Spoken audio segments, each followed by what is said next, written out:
Hi everyone, today we're diving into our predictions for the upcoming Gcse, the American West exam. We will be breaking down what's most likely to come up and how you can do well for it. Before we move on, let me share something that would be really critical for you. Content summary and top grade models answers written by our teachers. You can find a whole range of these resources at kingsbridgeeducation.co.uk. You can also find the link below. Now let's break down how we actually make these predictions. Here's how it works. First, we look at frequency. We look at how often certain syllabus points have come up in the past. If something's been tested a lot, it might be less likely to appear again, or it could be a recurring favourite. Then we look at recency. We also check how recently a topic appeared. If it came up just last year, it's less likely to show up again immediately.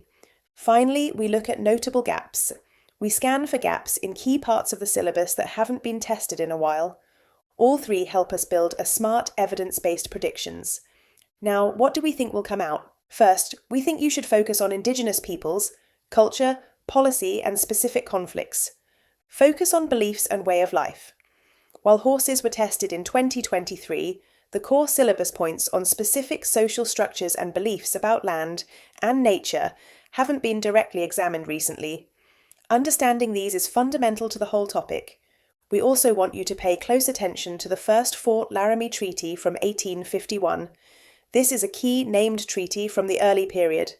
The related Indian Appropriations Act was tested way back in 2020, but this specific treaty hasn't been the focus. Another prediction is Little Crow's War of 1862. While Sand Creek and Red Cloud's War have been tested recently, Little Crow's War has not, despite also being a major conflict. Then you should also focus on life on reservations. We've seen questions on policies leading to reservations such as the Dawes Act and consequences affecting reservation life such as the buffalo. But the actual experience and challenges of daily life on reservations is a major aspect of the later period that remains largely unexplored. Finally, look carefully at the Wounded Knee Massacre of 1890. This is a hugely significant, named event marking the end of the major conflicts. It's surprising it hasn't been a focus in the last 5 years. It is a strong candidate. Regarding migration and settlement, what should you focus on? We highly suggest you look into Mormon migration and settlement. The Donner Party narrative was tested in 2024. The Mormon story offers a contrasting example of early migration and large-scale settlement that has not been tested recently. We also would really recommend you to focus on the Timber Culture Act, 1873. The Homestead Act in 2022 and General Farming Tech in 2021 and 2023 have been covered. However, this specific act, designed to help homesteaders adapt, is emphasised in the syllabus but hasn't been tested. Finally, pay close attention to the Exoduster movement of 1879 and the Oklahoma Land Rush of 1893. These are key, named events showing later settlement patterns and the closing of the frontier. Neither has been tested in the 2020 to 2024 period. Now, let's turn our attention to ranching and farming evolution. We'd recommend you focus on the roles of McCoy and Goodnight. The cattle industry is frequently tested.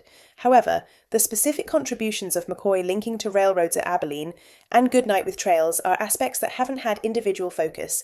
We'd also recommend you to look into rancher-homesteader relations. While the Range Wars narrative in 2021 covered conflict, a question focusing specifically on the underlying causes of tension, such as water and fencing, offers a different angle that we think you should focus on. Finally, focus on the significance of the Johnson County War in 1892. It was mentioned in the 2021 narrative, but its specific importance as a major example of range conflict and its implications hasn't been the core focus of a question. Last but not least, regarding lawlessness and order, turn your attention to early lawlessness before 1862. Questions on law and order often focus on the later period.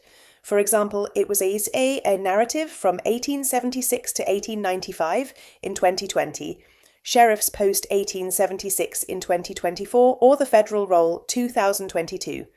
The challenges in the earliest mining camps and settlements are less explored. Let's finish with the golden rules. The non-negotiables if you're aiming for top marks in GCSE history. First, cover everything if you can. Predictions are helpful, but don't rely on them alone. Second, know your question types inside out. It's not just what you know, it's how you apply it. And third, study real answers. This is where most students go wrong. They revise the content, but they never see what a top grade answer actually looks like. That's exactly why the resources at Kingsbridge are so valuable. They break down top answers for you. Good luck.